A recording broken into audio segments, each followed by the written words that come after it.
국민 라디오 지지하는 4가지 방법 아시나요? 다운로드하기, 별점 주기, 댓글 달기, 구독하기. 국민 라디오를 보다 많은 이들에게 전할 수 있는 가장 손쉬운 방법. 다운로드하기, 별점 주기, 댓글 달기, 구독하기. 잊지 마세요. 다운로드하기, 별점 주기, 댓글 달기, 구독하기.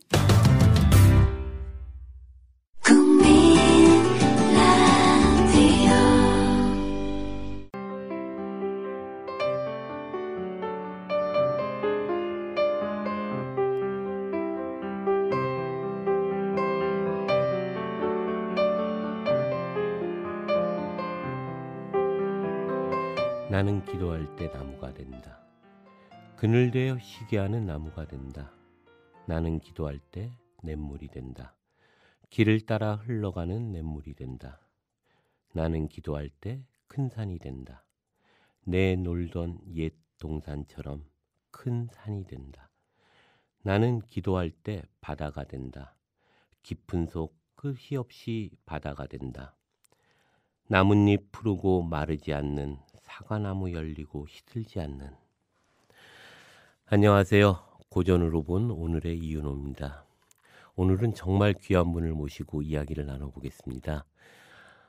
평화의 노래, 늘 우리 곁에서 평화와 평등의 땅을 만들기 위해서 노력하고 있는 가수이자 시인인 홍승만 선생님 모셨습니다.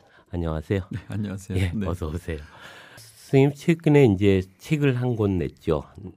네. 나는 내심을 친다. 예, 이 책을 가지고 이제 이야기를 좀 나눠볼까 합니다.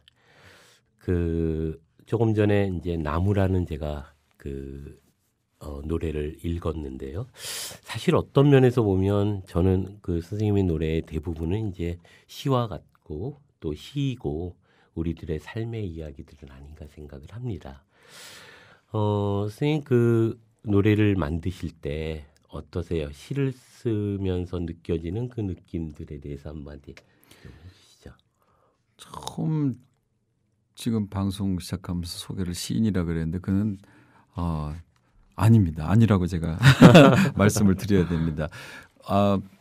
제가 여러 가지를 해봤긴 했는데 어느 날 시는 그냥 안 되겠구나 하는 생각을 했었던 적이 있었어요. 근데 물론 노래나 시나 이런 것을 전문가에게 프로들에게 뺏긴다는 건 그건 안 좋다고 봅니다. 누구나 노래를 할 수 있고 누구나 시를 쓸 수 있는 건데 그 시인이라고 이렇게 말하기는 좀 그건 아닌 것 같고요. 제가 생각했던 것은 언어라는 건데 언어는 한 나라의 문화의 총체이기 때문에 그 언어를 가지고 전달을 하는 거죠. 노래라면은 물론 음악 이제 경음악 같은 것도 있지만 노래라는 건 가사를 가지고 노랫말을 가지고 하는 건데 현재 지금 한국에서 불려지는 글쎄요, 소위 이제 K-팝이라고 그럴까요? 이런 것들에는 시라고 할 수 없는 혹은 노랫말이라고 할 수 없는 노랫말들이 또 그걸 한류라고 또 더군다나 나라에서 밀어주는 국가 예산으로 밀어주는 굉장히 넌센스라고 저는 봅니다. 그러니까 언어는 문화의 총체다. 그러면 이게 한국에서 국한돼서 끝나는 것이 아니고 외국에서 동포 사회에서도 자라나는 아이들에게도 이 영향이 가죠. 이 영향이 그러면 거길 가면 그렇게 끝이 나느냐? 그럼 후세대에 미래에 영향을 끼치게 되는 거죠. 그래서 이 노랫말이라는 거는 간단한 문제는 아니라고 봅니다. 그래서 되도록이면 쉬운 메타포를 쓰면서 근데 메타포, 이 은유가 저는 중요하다고 보거든요. 그러니까 은유를 못 알아듣기 시작하면 언어의 맛, 언어의 깊이를 모르는 거고 그렇게 되면 이야기를 못 들을 거고 또 그렇게 되면 정말 미래를 여는 상상력은 이 자본주의에서 끝나면 이거 지구가 얼마나 비참하겠어요. 참혹하고. 그래서 그 언어, 노랫말에 그 마음을 품고 이제 글을 쓰는 거죠. 노랫말을 쓰는 거죠. 네. 엄밀한 의미에서 보면 이제 시는 원래 노래였죠. 네. 그러던 것이 이제 현대사회가 되면서 그 음률이 사라지고 그냥 언어만 남아있는데 그런 점에서 보면 가장 그 시의 원형을 만들어내는 건 그러한 노래들이 아니었을까 이런 생각도 하고요. 네.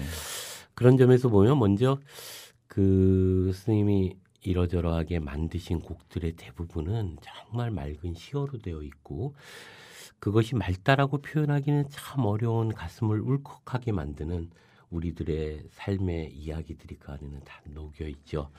먼저 바람의 말이라고 하는 그 노래 하나를 들으면서 이야기를 좀 나눠봤으면 싶습니다.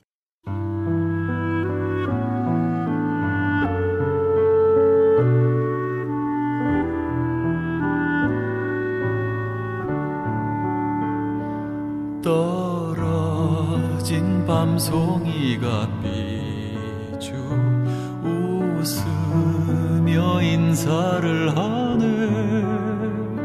제 살던 집을 떠나면서 바보처럼 웃고 있네.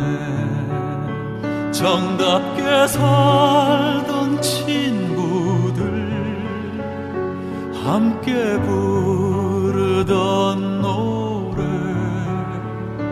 지는 노을과 텅 빈 들판 이제는 떠나야지.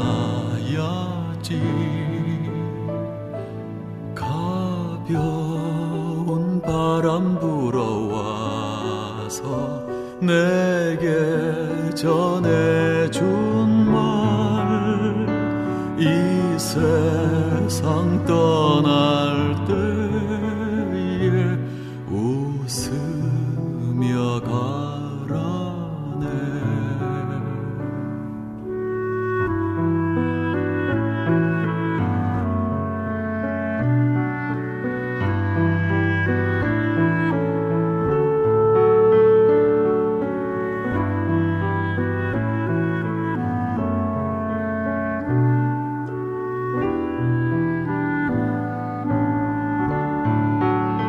정답게 살던 친구들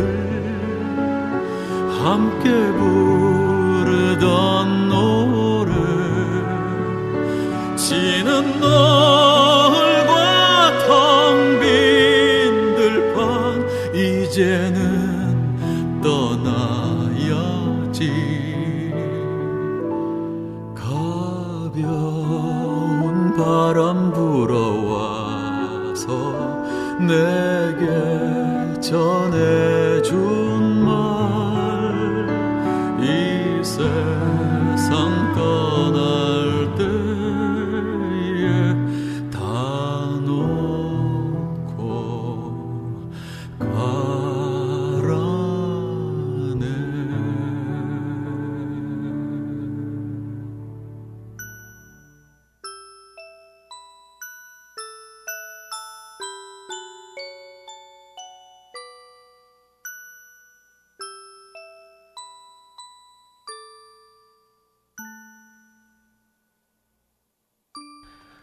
가사를 잠깐 제가 좀 읽어볼게요. 떨어진 밤송이가 삐쭉 웃으며 인사를 하네. 제 살던 집을 떠나면서 바보처럼 웃고 있네. 정답게 살던 친구들 함께 부르던 노래 지는 노을과 텅 빈 들판 이제는 떠나야지.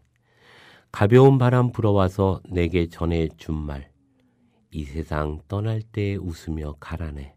이 세상 떠날 때 다 놓고 가라네. 예, 가사를 들으면 정말 어떤 시보다도 이렇게 느낌이 오는데 어떠세요? 이 노래를 만드실 때 어떤 느낌은 어떠셨어요? 이거 제가 산 중턱쯤에 살고 있는데요. 밤나무가 집 옆에 있었어요. 지금 집이 들어서 가지고 그 밤나무가 없어졌는데 밤송이 따는 게 큰 즐거움이었습니다. 참 재미나더군요. 돌도 던지고 긴 작대기로 떨어뜨리기도 하고. 근데 어느 날 이제 그 밤송이를 따러 갔는데 제가 뭐 나무를 흔들지도 않았고 뭐 작대기로 치지도 않았는데 밤송이가 툭 하고 떨어졌습니다. 늘 보던 혹은 뭐 식물 도감 같은 거, 나무 그 책 같은 거 보면 밤송이 나와 있으니까 보지만 그날 밤송이를 이렇게 보니까 아주 신선하고 낯선 얼굴이 있었습니다. 그러니까 이 밤송이가 다 익어서 이렇게 벌어졌는데 이게 이제 저를 보고 삐죽 웃고 있는 것처럼 보였던 거죠. 그래서 야, 나도 이 세상에서 저 세상을 넘어갈 때 저렇게 웃으면서 갈 수 있을까? 이제 그렇게 생각했습니다. 근데 옆에 이제 나뭇잎 하나가 툭 떨어졌는데 이게 이제 무거워서 떨어진 것이 아니라 가벼워서 떨어진 거죠. 그래서 야, 이렇게 가벼운 존재로 이 세상에서 저 세상을 건너갈 수 있을까? 이런 생각을 하면서 밤송이 따다 말고 집에 들어와서 가사를 막 썼죠. 그래서 밤송이가 삐죽 웃고 있네. 자기가 살던 집을 떠나면서 가는데 이렇게 다 놓고 갈 수는 없을까? 웃으며 갈 수는 없을까? 이제 이런 가사를 썼는데 세월이 흐른 후 작년부터 생각하던 것은 글쎄요. 이게 방송이라서 좀 글쎄 이게 될지 모르겠지만 우리나라에서 가장 부자 우리나라에서 가장 부자 되시는 분이 그 우리나라에 이런 말 있죠. 야, 죽는 것도 마음대로 못 죽냐? 이런 말이 있는데 그러고 계신 것 같아요. 가진 것이 얼마나 많으면 야, 저렇게 우리가 지금 죽음이 어떻게 돼 있는지도 모를까. 예. 얼마나 무거우면 삶이 저럴까 갈 때까지. 그런 걸 우리가 이제 실제로 지금 목도하는 바죠. 그러니까 가벼운 삶은 뭐 이렇게 구차스럽지 않죠. 복잡하지도 않고 간편하고 단순한 그 자연의 삶처럼 그렇게 가면 이제 계절들이 그러죠. 계절들이 언제 갔는지 모르고 여름이 오고 언제 갔는지 모르고 가을이 오고 또 이제 겨울이 오고 이러는데 자기를 다 버리면 그다음 생명들이 살아갈 수 있는 그런 세상이 될 텐데 그러면서 이제 쓴 가사죠. 네. 그 보면 이렇게 막 입체적으로 느껴지잖아요. 삐죽거리면서 웃거나 뭐 이런 것들이 참 그 재미있게 느껴지는 어떤 우리가 지금 한류라고 이야기하는 K-팝과는 정말 다른 느낌의 어떤 노래들 아닌가 생각합니다. 어때요? 음반 많이 팔리나요?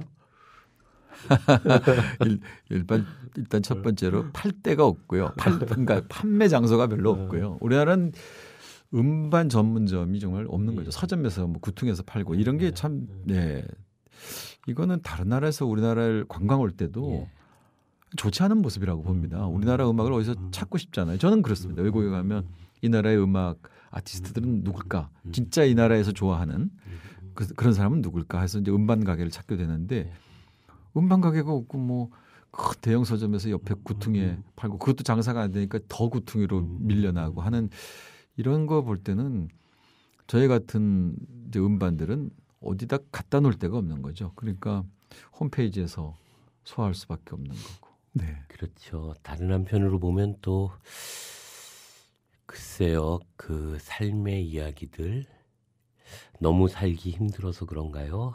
젊은이들에게 외면당하고 있다는 생각도 드는데요. 그저 좀 배설하는 문화들이 일반화되고 또 우리 삶을 지배하고 있지는 않은가. 그래서 그냥 리듬에 맞춰서 그날만큼을 잊어먹고 싶어하는. 근데 어쨌거나 그 젊은이들에게 선생님의 노래는 어찌 보면 좀 고문 같을 수도 있고요. 그죠? 그 뭔가 자꾸 생각하게 하고 자꾸 현실과 직면하게 한다는 점에서 그게 싫은가 봐요. 생각하게 하는 게 그렇죠. 싫은가 봐요. 네. 그게 이제 사실 엄밀하게 보면 노래인데 그 우리한테는 노래라는 것이 잃어버리게 된 거죠. 네. 그 선생님 책에 보면 그런 얘기가 있는데요. 노래 신학이라는 표현이 나오고 그게 좀 저한테는 좀 되게 생소했던 개념인데 어떻습니까? 그 무슨 개념이라고 없는 단어죠. 없는 단어인데 글쎄 이렇게 표현하면 될죠. 한이 맺혔다 그럴까요? 하는 건데 이거는 꼭 종교의 이야기를 제가 드리는 것보다 그 종교가 갖고 있는 그 알맹이 핵심이 빠진 노래들이 불려질 때는 그 종교가 무너지게 돼 있죠. 근데 그 노래라는 장르는 강의나 책이나 이런 거하고 좀 다르죠. 그래서 특히 이제 청소년들이나 젊은이들에게 쏙쏙 들어갑니다. 그래서 그 문화가 이상하게 되면 이제 그걸 벗어날 수가 없고 그게 인이 배이고 몸에 배어버리고 중독이 돼버리면 그들이 어른이 될 때까지도 그대로 그 감성으로 살아가는 건데 특히 이제 저는 이제 기독교나 가톨릭 쪽에서 노래 신학 그러니까 노래 안에 신학이 없기 때문에 이렇게 종교가 썩을 수 있구나 하는 이제 생각을 오랫동안 해왔던 거고 그래서 그 가사 노랫말에 정당한 그 종교의 이야기, 핵심의 이야기가 어떻게 스며들어 있나 이런 게 이제 고민이 돼서 억지로 끄집어낸 단어죠. 그래서 그거는 없는 말이기는 한데 한 맺힌 단어라고 할까? 노래에 꼭 신학이 있어야 된다. 그래야 무너지지 않는다. 그러니까 이러자면 영성에 관련한 문제일 텐데요. 그러니까 그 재밌는 것 중에 이제 베냐민의 역사철학 태제에 보면 1번 태제가 그렇게 시작돼요. 그 장기판이 있는데 늘 이 장기는 늘 이기게끔 장치가 되어 있는데 네. 그 안에 사실은 난쟁이가 숨어서 그걸 조작하기 때문이다. 그런데 그 난쟁이는 흉측하고 왜소한데 그런데 이 난쟁이와 만날 때 비로소 장기는 늘 이기게 된다. 그것이 신학이다. 이런 얘기를 해요. 그러니까 메시아적 구원을 얘기하고 있는데 그 안에는 어찌 보면 이런 건데요. 우리가 사회과학적이고 어떤 보다 합리적 이론들은 그 안에 영성을 잃어버리는 순간 그것은 대단히 앙상한 어떤 것이 되죠. 네. 그랬을 때 그것이 모든 장기판에서 이기기 위해서 보다 승리의 어떤 역사 이런 것들이 되기 위해서는 그 안에서의 영성을 지키는 것, 그 영성을 찾는 것이 정말 중요하다고 이야기를 하는 걸 텐데요. 어찌 보면 우리가 영성을 잃어버린 사회 속에서 살고 있는 것은 아닌가 이런 생각도 좀 듭니다. 그 스님 쓰신 그 책에 보면 나는 내심을 쉰다라고 하는 것에 이런 그 표현을 하고 있어요. 숨이란 얼마나 좋은 것인가. 숨은 곧 목숨이다. 이토록 아름답고 귀한 것이 또 어디 있을까? 깨끗한 숨을 쉴 수 있는 맑은 공기가 없다면 인간은 무엇으로 위로를 얻을 수 있단 말인가? 이런 고백은 계절의 풍요에서 그치는 감상이 아니요 공멸로 떨어지는 지구를 향한 절실한 연민이요 통해다. 꽃이 시들면 꽃이 진다 하듯 사람도 목숨이 닿으면 숨진다고 한다. 숨과 더불어 함께하지 못하고 지는 것이다. 자연이 숨지면 사람도 숨지게 된다. 나무가 숨을 쉬어야 사람도 숨을 쉰다. 우주가 숨을 쉬어야 지구도 자연도 사람도 숨 쉴 수 있다. 네, 저는 이 글을 읽으면서 이 대목이 참 많은 생각을 하게 합니다. 그 나는 내 숨을 쉰다. 이걸 만드실 때는 또 어떠셨어요? 그 처음에 모티브가 된 거는 네.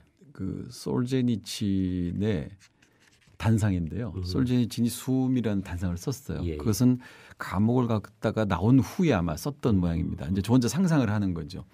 근데 사진이 두 장이 있는데 솔제니친의 그냥 사진, 굉장히 철학가 같이 문학가처럼 혹은 종교인처럼 대단히 멋있는 얼굴을 가지고 있는데 죄수복을 입고 이제 여기 번호판을 달고 꾀재재한 그 감옥에 갇힌 솔제니친의 사진이 이제 두 장이 있더군요. 그래서 그걸 보고 솔제니친의 숨 하면서 이제 솔제니친이 쓴 숨이라는 걸 보면 숨보다 고운 것은 없다. 근데 이제 거기에 와인도 나오고 이제 여인의 입술도 나옵니다.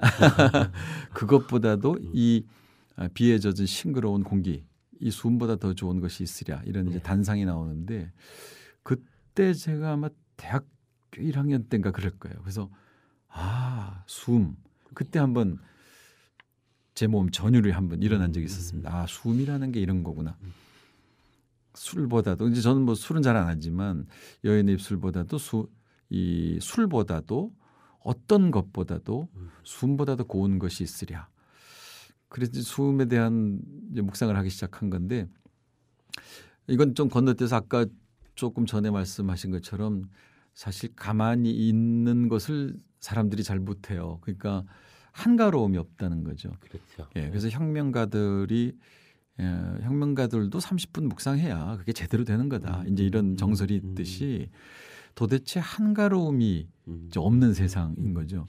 근데 이 한가로움에 대한 가장 좋은 글은 제가 알고 있는 가장 좋은 글은 이런 글이었어요. 이제 치옥 윤호영 선생의 글인데 저는 한국의 수필가 중에 피천덕 선생님도 좋지만 윤호영 선생이 더 예, 개인적으로 더 좋은데 윤호영 선생이 비원의 가을이라는 그 책의 맨 마지막 문장이 그렇습니다. 그 위대한 사람은 시간을 창조해 나가고 범상한 사람은 시간에 실려간다. 그러나 한가로운 사람이란 시간과 마주해본 사람이다. 이 문장이 저에게 큰 화두가 됐고 스승 같은 문장이 되었는데 시간과 마주해보지 않으니까 아까 이제 생각하는 거 싫어하니까 이제 제 노래 같은 게 안 팔린다 그런 말씀드렸는데 어떻게 보면 그게 전곡이죠. 예, 전곡이고 그 생각하는 시대가 아니기 때문에 예. 네, 모든 것을 스마트폰이나 이제 그 인터넷에서 정보로 끝내는 거니까 상상력이나 한가로움이나 그러니까 이제 숨을 제가 쓸 수밖에 없었던 거죠. 예. 자기 숨을 못 듣는데 자기가 숨 쉬는 걸 못 듣는데 남이 숨 쉬는 거 혹은 세상이 숨 쉬는 것 이웃이 숨 쉬는 걸 어떻게 할까? 예. 그러면서 이제 그 숨이 소리로 제가 연결이 되었는데 그 기영도 시인의 소리의 뼈라는 시도 있습니다. 그게 소리가 얼마나 중요한 거는 이 시를 한번 읽어보면 이제 김 교수가 새로운 그 개강을 하죠. 그 개설을 하죠. 학과를. 소리라는 건데 그러니까 이제 이게 뭘까 하고 이제 사람들이 학생들이 소리에 대한 생각을 하게 된 거죠. 근데 생각해 보십시오. 개미가 지나가는 소리도 안 들리고 예. 바람이 지나가는 소리도 잘 못 듣고 한데 이 소리가 없을까? 그렇지 않다. 사람의 귀는 사실 생각보다 굉장히 민감해서 시계가 째깍째깍 간다든지 선풍기가 돌아간다든지 이런 소리 들을 수 있거든요. 그런데 선풍기가 돌아가도 소리를 듣는데 지구가 돌아가는 소리는 또 못 듣는 거죠. 그러니까 어마어마하게 크거나 너무 작거나 하면 이제 인간이 못 듣는데 그럼 그 소리가 없을까? 있는 거죠. 그러니까 아프리카 대륙에서 굶주리면서 죽어가는 아이들의 소리가 있는 거죠. 예, 이게 안 보일 뿐입니다. 안 들릴 뿐이고. 그래서 이 소리를 들을 줄 알아야 되는 건데 그것은 결국은 다시 돌아와서 내 숨이 들려야 남의 숨이 들리는데 내가 지금 어떻게 숨 쉬고 살아가는지 내가 어디쯤 와 있는지 어디로 가는지도 모르는데 남의 숨이 안 들리죠. 그게 이제 곧 우리나라의 지금 젊은이들입니다. 예. 내 숨이 어떻게 되는지 뭐 취직을 해야 되고 뭐 경쟁 사회에서 살아남아야 되고 하는 그 생존의 본능이 세뇌되어 있기 때문에 중독되어 있기 때문에 자기 숨 어떻게 쉬는지 모르죠. 또 남의 숨 어떻게 돌아가는지 모르죠. 그래서 이 숨이라는 거는 너무너무 중요하겠다 하고 이제 그 노래를 짓게 된 거죠. 네. 예, 그 노래의 가사는 이렇게 되고 있습니다. 숨 쉰다, 숨을 쉰다. 꽃은 꽃 숨을 쉬고 나무는 나무 숨을 쉰다. 숨 쉰다, 숨을 쉰다. 아침은 아침 숨을 쉬고 저녁은 저녁 숨을 쉰다. 나는 내 숨을 쉰다, 내 숨을. 숨 쉰다, 숨을 쉰다. 별은 별 숨을 쉬고 해는 해 숨을 쉰다. 숨 쉰다, 숨을 쉰다. 바람은 지나가는 숨을 쉬고 시는 침묵의 숨을 쉰다. 나는 내 숨을 쉰다, 내 숨을. 예, 정말 그 대단한 시입니다. 저는 이런 가사를 들을 때마다 정말 이런 이야기들이 적어도 현실을 직면해야 되는 우리의 젊은 아이들이 좀 들어야 되는 이야기는 아닐까 이런 생각이 들고 정말로 앨범이 좀 많이 팔렸으면 좋겠어요. 예. 아니 어째 이런 음반을 안 들을까 이런 생각을 하게 됩니다. 그래서 날마다 사실 선생님 곡들을 좋아하는 팬들이 많죠. 그 팬들이 늘 저한테도 이제 제가 페이스북이나 이런 데 올리면 늘 얘기합니다. 너무 좋아서 날마다 듣는답니다. 날마다 들으면 뭐예요? 젊은이들이 좀 들어야죠. 네. 이게 이제 우리들의 어떤 현실은 아닌가 생각을 합니다. 그런 점에서 이제 저희 아이들도 제가 틀어야 듣는데요. 예. 그래요. 나는 내 숨을 쉰다 한 곡 들어보고 지나갈까요?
꽃은 꽃숨을 쉬고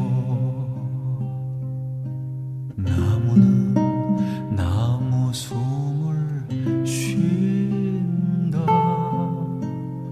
숨 쉰다. 숨을 쉰다. 아침은 아침 숨을 쉬고 저녁은 저녁 숨을 쉰다. 나는 내 숨을 쉰다.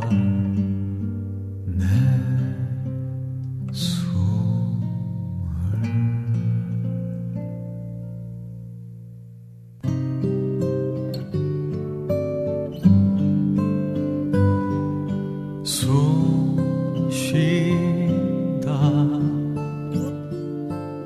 숨을 쉰다. 별은 별 숨을 쉬고 해는 해 숨을 쉰다. 숨 쉰다. 숨을 쉰다. 바람은 지나가는 숨을 쉬고 시는 침묵의 숨을 쉰다.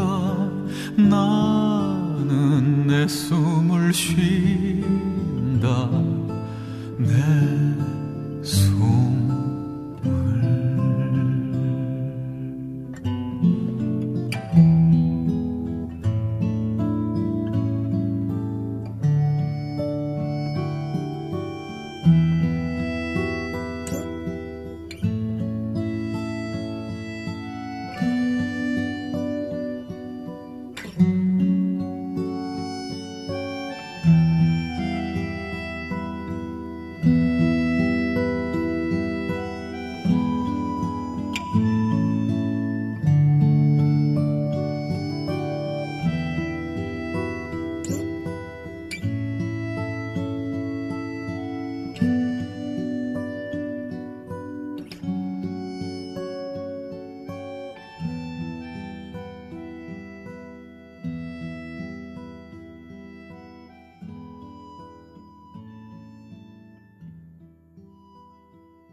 예, 어떠셨습니까?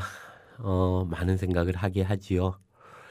그 노래 가사 중에 이런 노래 가사가 있어요. 재밌는 건데 저 아이 좀 봐. 뭐 이런 노래 가사인데요.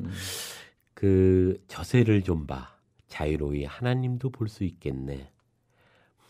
저 흐르는 강을 봐. 너무 깊어 하나님도 건널 수 없겠네.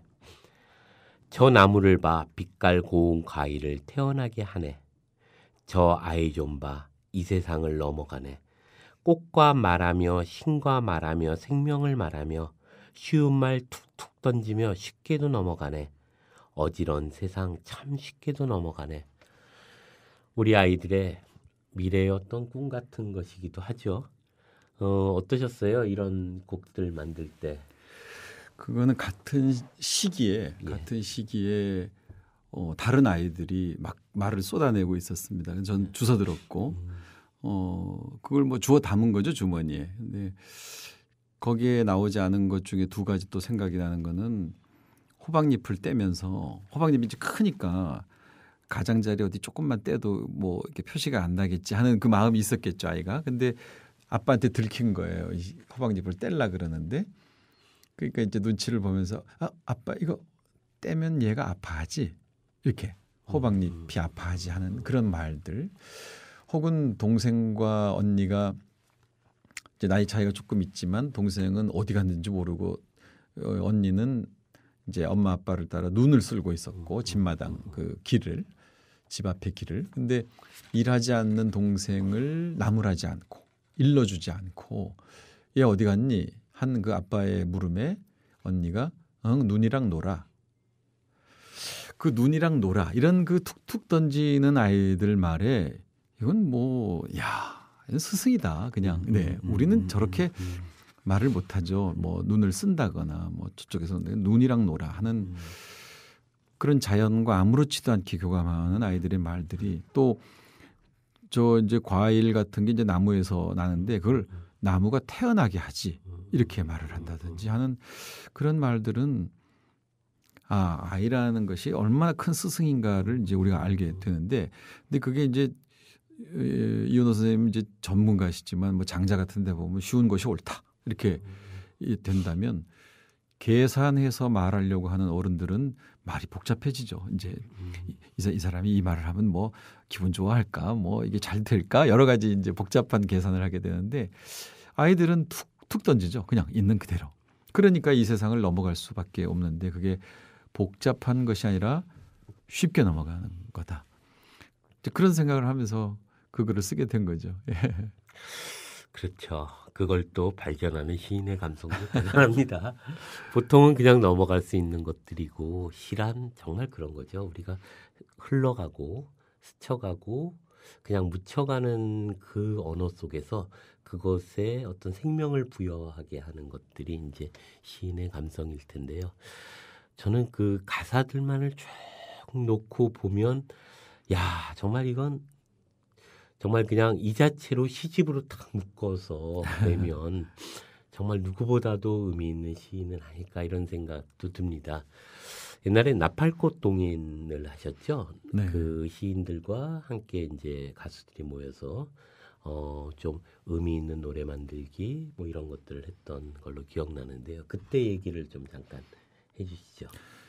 나팔꽃은 안도현 시인 집에서 작업실에서 정확하게 말하면 작업실에서 몇몇 가수들이 뒹굴뒹굴 놀다가 이런 거 하면 어떻겠냐 하고 이제 즉석에서 나온 계산된 것이 아니라 즉석에서 나온 아이디어였고 뒹굴뒹굴 하면서 원래 안도현 시인이 그 아주 재치가 있죠. 시도 뭐 예를 들어 연탄재 함부로 발로 사지 마라. 뭐 넌 한 번이라도 뜨거운 사람이었느냐 뭐부터 시작해서 하늘엔 별이 있고 뭐 내 방바닥엔 걸레가 있다. 이런 시를 쓰는 사람인데 그러면 이름은 몰라. 그러니까 이름부터 문패부터 진 겁니다. 이 사람들이. 그래서 나팔꽃 얼마나 음악적이고 리듬감 있고 이미지도 좋고 그 나팔꽃 좋겠네 하고 이제 태어난 게 나팔꽃이라는 시 노래 모임인데 아까 말씀드렸지만 한국의 노래들이 예전엔 사실 시였어요. 근데 이상하게 이제 망가지는 노랫말을 보고 그래도 정제된 언어로 쓴 시인들의 시, 이 언어를 가지고 노래를 지면 그래도 괜찮겠다 해서 이제 시인들과 의기투합해서 싱어송라이터들과 시인들 그래서 17명의 동인 꽤 많았죠. 대단한 숫자네요. 예, 그러니까 이게 돈이 안 됐던 겁니다. 한번 공연을 하게 되면 한 번 글쎄요. 그게 전국적으로 안 다닌 곳이 없는데 사람들이 모르는 걸 보면 그렇게 유명하다고는 할 수는 없는데 하긴 TV에 한 번 나가는 게 낫겠죠. 근데 한 번도 안 나갔으니까. 그러나 그 여파로 아마 뭐 여러 가지 문학에 관한 프로그램들이 TV에서 생기기 시작했습니다. 낭독 같은 것도 그렇고. 근데 그 나팔꽃을 할 때는 제가 매력적으로 생각했던 것은 불특정 다수를 만나서 시인들의 언어 그리고 한국의 언어를 마음대로 재미나게 이야기할 수 있겠다. 그래서 진행을 할 수 있었기 때문에 제가 오케이. 그래서 한번 했던 것 같아요. 그때 시인들도 꽤 참가하셨죠? 뭐 다 정말 교과서에 나오는 시인들입니다. 그 김용택, 정호승, 토종환, 안도현, 나희덕.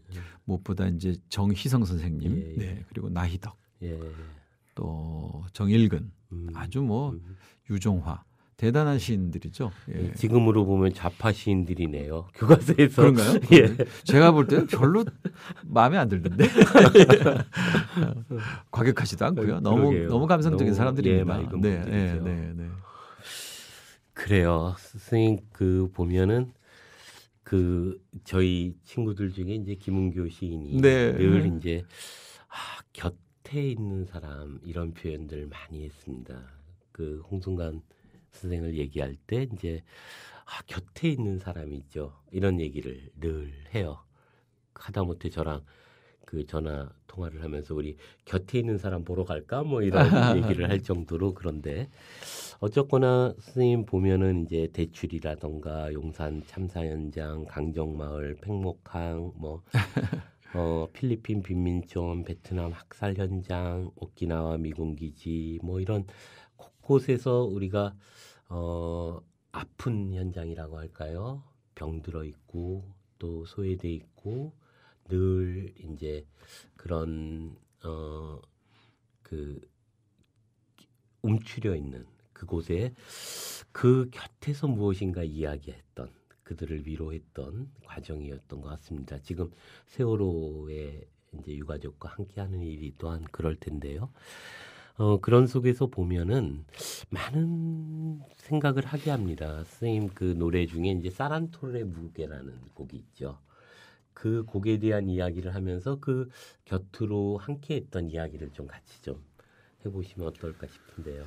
사란토르의 무게는 조금 있다가, 노랫말에 대한 것은 조금 있다가 하지만 지금 말씀해 주시니까 내가 참 그런 곳을 갔구나 이제 그런 생각을 해봅니다. 그게 이제 20년도 넘는 이야기인데 그날 가보면 이것은 거짓을 조금도 보태지 않고 가보면 언제나 선생님들이 거기 계시죠. 스승들이 있는 겁니다.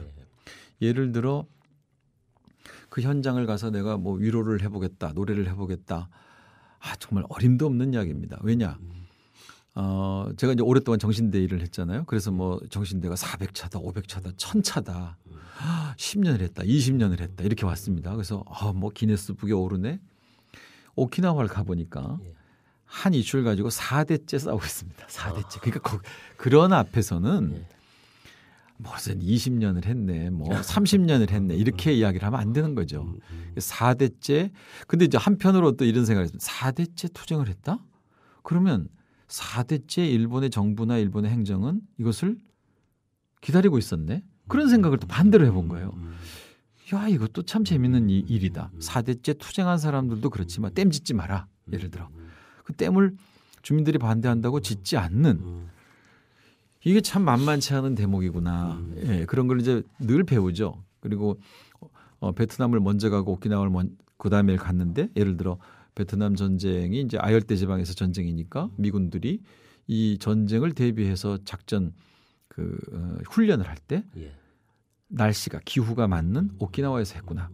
이런 걸 이제 현장을 가보지 않으면 교과서로서는 배울 수 없는 것들이고 거길 가보면 언제나 늘 오랫동안 몇 대째 이 일을 위해서 이야기하고 있고 이걸 염려하고 있고 눈물로 밤을 지새우고 있고 하는 분들이 어디나 계시다는 거죠. 그래서 그걸 뭐 쭉 했네 하고 책을 쓰다 보면 프로필을 써야 되니까 거기다 이제 뭐 뭔가 많이 한 것처럼 이렇게 쓰지만 진짜 장식에 불과하고 이것은 껍데기에 불과한 거죠. 그분들에 비하면 이것은 쓰면 안 되는, 그러니까 거짓 껍데기였던 프로필인 것 같은 그런 죄책감까지 느껴지는 거고, 그런 의미에서 사란토르의 무게가 이제 얼마나 되냐 이렇게 물었을 때 재미난 이야기가 있어요. 이 노래를 만들고 사람들 앞에서 처음으로 노래 부르게 된 현장이 어딘가 하면 국회였습니다. 이게 참 재미난 대목인데, 그래서 국회에서 노래를 하면서 이렇게 질문을 했죠. 남한의 무게는 얼마나 됩니까? 북한의 무게는요? 태평양의 무게는 얼마나 됩니까? 미국에는 무게는요? 이라크는요? 아프리카는요? 소나무 한 그루는요? 뭐 이렇게 이제 물었습니다. 이제 가만히 있죠. 무슨 말을 하는지 이제 알아듣는 분들은 알아들으니까. 그리고 이제 묻습니다. 제가 사란토르의 무게는 얼마나 됩니까? 그러면 이제 저 구석에서 뭐 0몇 그램 뭐 이렇게 이제 그 제가 그래서 그런 놈들이 정치하니까 이 모양이지. 이제 이렇게 메타포도 모르는 놈들 이렇게 이야기한 겁니다. 이제 뭐 의원들에게 이제 놈이라 그래서 그런데 저는 시를 이해하지 못하고 메타포를 이해하지 못하고 이런 상상력을 이해하지 못하는 사람들이 정치한다면 이 지경이 될 수밖에 없다. 그건 대단히 중요한 대목이다. 그래야 그 다음 상상력을 가지고 정치를 할 것인데 그런 상상력 없이 이제 한다는 것은 사란토르의 무게를 제가 0몇 g을 맞춰보라고 물은 게 아니잖아요. 물론 그 사람이 웃기려고 그러는지는 모르겠지만 어떤 생명 안에도 우리들의 모든 생명이 들어가 있는 것이고 어떤 일도 우리가 모두가 하는 것이죠. 여기 지금 방송국에 마이크가 있고 여기 책상이 이렇게 있고 이어폰, 헤드폰이 있고 우리가 옷을 입고 하지만 이것은 수많은 세월의 수많은 사람들의 과정이 다 들어가 있는 거죠. 어떤 거 하나가 한 사람이 한 게 어디 있겠습니까? 그러니까 이 무게는 우리의 무게다. 온 우주의 무게다라고 이제 말하고 싶었던 노래인 거죠. 그게 어쩌면 홍성환 선생이 이제 그런 억압받는 자, 약한 자 옆에 곁에 가 있게 되는 이유도 그 안에서 갖는 서러움들, 슬픔들, 또 아픔들, 그 무게에 대한 느낌들 때문은 아닐까 이런 생각을 해봅니다. 언젠가 제가 이제 김은교 선생하고 뭐 맹자를 같이 공부하는 자리가 있는데요. 거기서 문득 뜬금없이 맹자를 하다 말고 홍순관 그러는 거예요. 그래서 그게 무슨 말이야? 그랬더니만 뜬금없이 얘기하는 것이 생각해 보니까 그렇더라는 거예요. 뭔가 그 적을 향한 거대한 힘에 대한 어떤 저항보다 더 홍순관에게 느껴지는 건 그 약한 자의 곁에 서 있음을 느낀다. 그들을 위로하고 그들과 함께하고 어쩌면 우리가 싸우는 것보다 더 중요한 것이 그런 어떤 위로의 자리들이 아닐까. 그것이 함께 힘을 만드는 일은 아닐까. 뭐 이런 얘기를 맹작 없이 어차피 맹자를 공부하다 말고 얘기를 해서 제가 깜짝 놀란 적이 있는데요. 그런 점에서 보면 사람톨의 무게를 발견한다는 건 정말로 중요한 의미일 것 같은데요. 제가 이것도 저는 홍 선생의 그 노래들이 한편의 시로 저희의 어떤 가슴에 울림을 주고 때로는 떨림을, 때로는 분노를, 때로는 설레임을 주기도 합니다. 그런 점에서 한번 좀 읽어볼게요. 쌀한톨의 무게는 얼마나 될까?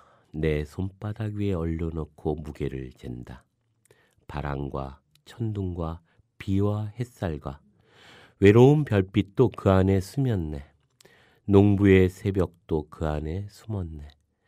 나락 하늘 속에 우주가 들었네.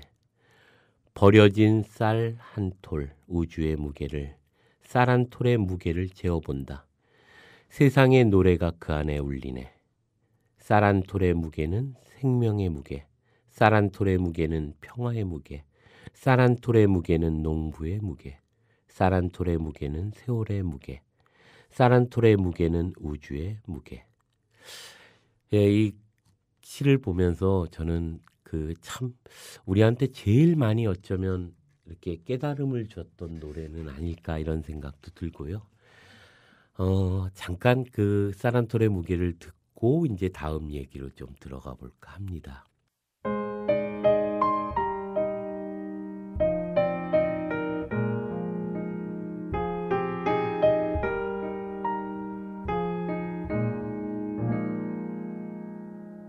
쌀 한 톨의 무게는 얼마나 될까?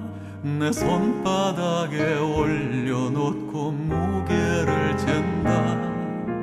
바람과 천둥과 비와 햇살과 외로운 별빛도 그 안에 스쳤네. 농부의 새벽도 그 안에 숨었네. 나락한 알 속에 우주가 들었네. 버려진 쌀 한 톨 우주의 무게를, 쌀 한 톨의 무게를 재어본다. 세상의 노래가 그 안에 울리네.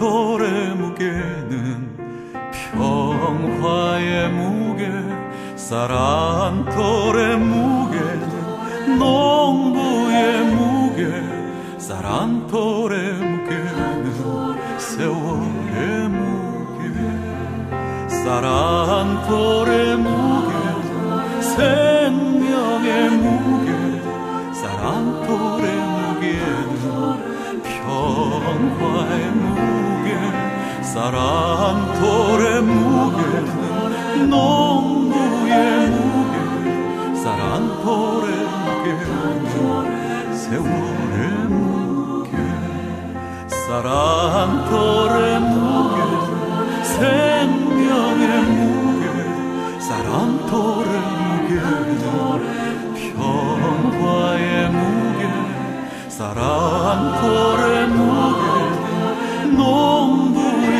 무게, 쌀한 돌의 무게는 세월의 무게, 쌀한 돌의 무게는 세월의 무게.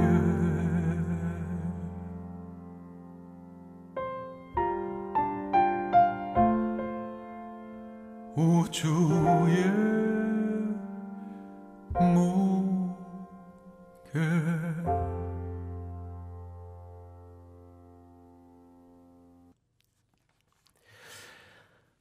지금 그 평화센터를 짓는 것을 진행 중이죠. 네. 얼마나 잘 진행되고 있나요? 예, 그건 제가 생각해도 어이가 없는데요. 94년 때에 정신대 공연을 시작하면서 오랫동안 그 관계되는 분들과 이제 일을 했죠. 그러면서 어느 날 문득 그들의 얼굴을 본 겁니다. 예. 이게 정말 그런 그늘이 없었어요. 얼굴이 어쩜 저렇게 불행할까 말이죠. 예, 그늘이 저렇게 있을까.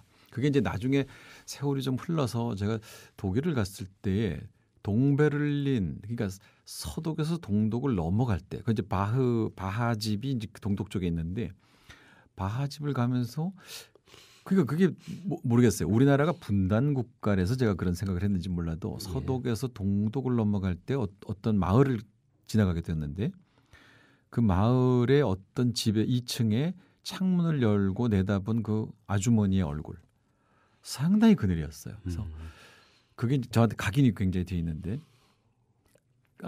이 정신대 일을 하는 어떤 친구들의 얼굴을 보니까 너무 그늘이었던 거죠. 그래서 아니 평화를 위해서 이렇게 일하는 사람들의 얼굴이 이렇게 평화스럽지 않아서 되겠나. 그거를 그날 아침에 그게 아침 8시 몇 분이었습니다. 이거 안 된다. 내가 한국에 이 평화센터 같은 걸 만들어서 들어가면서도 재밌고 나오면서도 재밌고 좀 웃을 수 있는 그런 평화로운 공간을 만들어야 되겠다. 그리고 이제 거기에는 물론 전제가 유일한 분단 국가라고 하는데 참 특이한 나라죠. 이 나라가. 우리가 이상한 곳을 태어난 겁니다. 분단 국가라는 걸 태어났는데 웬만한 나라에 가면 다 있는 평화 피스 뮤지엄, 평화 박물관이 없다. 이것도 참 이상한 일이다. 그렇죠. 그래서 그러면서 이제 또 전쟁 박물관, 네, 전쟁 기념관은 또 전 세계에서 제일 크다고 자랑을 해요. 이건 정말 자랑할 일이 아니라 부끄러운 일인데. 그래서 이 평화박물관을 만들어서 이제 여기에 이제 박물관이라는 건 이제 박제된 박물관의 개념이 아니라 평화의 프로그램이 펄펄 살아있는 이런 곳을 만들겠다 하고 이제 2005년 1월 17일입니다. 그게 이제 마틴 루터 킹 목사 킹데이 공휴일이었는데 그걸 시작하면서는 제가 정신대 공연, 그러니까 대지의 눈물보다 훨씬 어려울 거다 이렇게 하고 이제 시작했는데 그런 글을 쓰지 말 걸 그랬어요. 정말 훨씬 더 어려웠습니다. 그러니까 정신대는 할머니들이라는 이제 실체가 있어서 그래서는 안 되지만 이제 동정의 마음이라도 있는 거죠. 그래서 참여도가 있었는데 이 평화는 너무 추상적이었던 것 같아요. 그래서 평화가 뭐야? 근데 제가 이렇게 던졌습니다. 우리나라 인사말이 뭐죠? 안녕하십니까? 잘 때는요. 안녕히 주무세요. 그럼 헤어질 때는요. 안녕히 가세요. 안녕하셨어요. 전부 안녕이 붙은 거죠. 평안하란 평안하렴. 그래서 24시간 전체의 평화를 물으면서 무딘생 전체의 평화를 물으면서 다시 물어봅니다. 평화가 뭡니까? 대답을 잘 못해요. 아니 이게 뭐야? 인생 전체의 평화를 부르면서 평화가 뭔지 몰라. 또 종교로는 그렇습니다. 종교로는 뭐 평화로 오신 예수 뭐 이렇게 자비로운 부처님. 그러면서 평화가 뭘까 하면 종교인들도 일목요연하게 자기가 가지고 있는 평화의 개념을 잘 표현하지 못하죠. 그리고 진짜 아니 표현을 못해도 된다. 정말 뭐라고 생각하냐 하냐고 물어보면 개념이 안 잡혀 있습니다. 네. 그래서 이제 자기 숨을 쉬는 것이다. 저는 이제 그렇게 하는 건데 자기 숨을 쉬는 게 다 무너졌기 때문에 이제 평화가 아니다. 이런 말을 하면서 꼭 평화센터, 이 평화를 만들어내는 곳을 내가 만들겠다. 11년째입니다. 근데 한 2, 3년 주춤 했고요. 다시 제가 이번에 새 음반 지금 작업하고 있는데 새 음반을 작업하고 나면 이번에는 정규 음반과 동요 음반을 동시에 작업하고 있고 동요 음반은 해외 동포 사회에 자라나는 아이들 또 일본에 있는 조선학교 우리 학교죠. 그리고 북쪽의 아이들을 염두에 두고 만든 작업이죠. 그래서 걔들한테 노래를 심어 놓으면 우리가 통일이 되더라도 혹은 외국에서 입양을 갔다거나 오랫동안 외국에서 자라서 우리말을 잘 모른다거나 이런 아이들에게 언어를 심어주고 우리 역사, 우리 감성을 알려주고 하는 이 투어를 3년 지금 계획을 하고 있는데 그러니까 아프리카까지 가는 거죠. 미국, 뭐 호주, 러시아, 중국, 일본. 그리고 이제 그걸 진행하면서 평화박물관을 다시 제가 한때는 좀 포기하려고 그랬는데 다시 내가 해보겠다 하는 생각을 지금 꿈틀꿈틀 하고 있습니다. 네, 꼭 지어야죠. 그러게요. 우공이선처럼 천천히라도 네. 결국 우리가 가야 될 어떤 것이기는 하죠. 그 새 음반 제목이 시간은 나무처럼 느렸으면 좋겠어. 뭐 이런 제목이죠. 네. 언제쯤 만들어지나요? 지금 희망이라고 그러나? 12월 말. 12월 말. 네. 하여튼 여러 가지로 이제 서로 힘을 합쳐 봐야죠. 그 스님 개인적으로 뭐 이것 때문에 서예전도 하고 조각전도 하고 제가 옆에서 보면서 야 정말 음반 하나 만들기 위해서 제가 저를 봐도 안쓰러워요. 또 가족들은 또 어쩔 것이며 아이고 참 그렇게 평화가 힘든 것 같아요. 정말 평화라는 게 남보다 먼저 웃고 남보다 먼저 인사하고 남보다 먼저 말 거는 일인데 이것을 추진하는 일이 이렇게 어렵네요. 그죠? 뭐 어렵기도 하고 그 평화가 뭐냐라고 문자를 보냈는데 33명이 대답을 해줬어요. 근데 그 33명은 재미난 사람들입니다. 시인, 정치가, 뭐 법률가, 교수, 뭐 종교인 아주 다양한데 엉뚱하게 제가 모르는 친구가 답장이 왔어요. 6글자인데 평화는 비싸다. 이러고 보내왔습니다. 이게 이제 최동원 감독이에요. 타짜를 만든. 이 친구 제가 모르는데 아마 옆에 있던 배우가 아마 써서 보내니까 자기도 재미삼아 보냈던 것 같은데 그 제가 공연할 때 이렇게 묻습니다. 아이들한테. 야, 사람이 하는 짓 중에 가장 돈이 많이 드는 짓이 뭘까? 이렇게 물으면 좀 똑똑한 아이가 전쟁요. 이렇게 대답을 하죠. 이 친구가 국방비를 받는지 모르겠지만 어쨌든 그렇게 대답을 했습니다. 근데 그거보다 조금 더 드는 게 있어. 근데 조금이 아니라 비교할 수도 없이 많이 드는 게 있어. 이제 감을 못 잡는데 평화야. 이제 그렇게 그래서 평화는 비싼 거야. 강을 망가뜨려 놓으면 2배, 10배 가지고 복원이 안 돼. 그럼요. 네. 그다음에 뭐 사람을 망가뜨려도 돈 갖고는 안 돼. 평화를 망가뜨려 놓으면 평화를 복원시킬 때 세월도 필요하고 너무나 많은 비용이 필요해. 그런 이야기를 했죠.